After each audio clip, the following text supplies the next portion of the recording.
Hello everyone, welcome back to my channel. তো এখন college থেকে বাড়ি ফিরছি, আর বাড়ি ফেরার পথে ওয়েদারটা জাস্ট দারুণ ছিল। তো আমি এখন এসেছি মোর গ্রসারি শপে। তো এখান থেকে কিছু টুকটাক কেনাকাটা করার আছে। তো যেহেতু এটা নিউলি ওপেন হয়েছে, তাই ভাবলাম একবার ঘুরে ঘুরে যাওয়া যাক।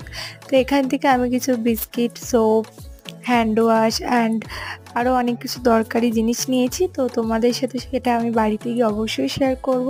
তার আগে তোমাদের এটা পুরোটা না দেখাতে পারলেও কিছুটা আজকে ঘুরিয়ে দেখালাম। নেক্সট টাইম যখন আসবো পুরো একটা ব্লগ বানাবো।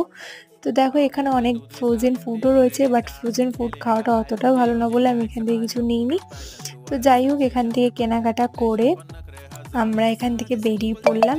তো অনেকটাই লেট হয়ে গেছিলো, সেহেতু কোনো ঠিক মতো খাওয়ারও পাইনি। তো বাইরে গিয়ে ভাবলাম যে একটু পকোড়া খাওয়া যাক। তো ওখান থেকে পকোড়া তারপরে বাড়ির পথে রওনা দিলাম। তো আজকে ব্লগটা এই পর্যন্তই।